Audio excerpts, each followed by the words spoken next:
Қазіргі заманда діни ақпарат әртүрлі көздерден таралады. Интернет, әлеуметтік желі, бейнероликтер. Бірақ оның барлығы бірдей дұрыс бола бермейді. Қате ақпаратқа алданбау үшін келесі қарапайым қадамдарды орындау жеткілікті. Ресми дерек көздерге жүгініңіз. Діни ақпаратты тексерудің ең сенімді жолы Дін істер комитеті, Қазақстан мұсылмандар діни басқармасы немесе басқа да ресми діни ұйымдардың сайттары мен хабарламаларына жүгіну. Ресми дерек көздер тексерілген және шынайы ақпарат ұсынады. Білікті маманнан сұраңыз. Діни мәселелер бойынша күмәніңіз болса, ресми имамдармен, дінтанушылармен немесе теологтармен кеңесіңіз. Олар сізге толық әрі дұрыс ақпарат бере алады. Әлеуметтік желідегі ақпаратқа сақ болыңыз.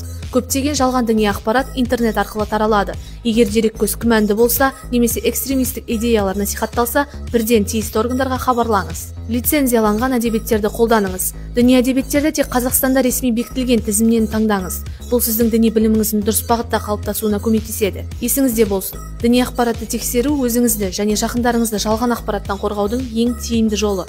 Дұрыс ақпарат рухани келісімнің кепілі. Сізге тексерілген ресми сайттарды ұсынамыз. Сенімді ақпаратты бірге таңдайық.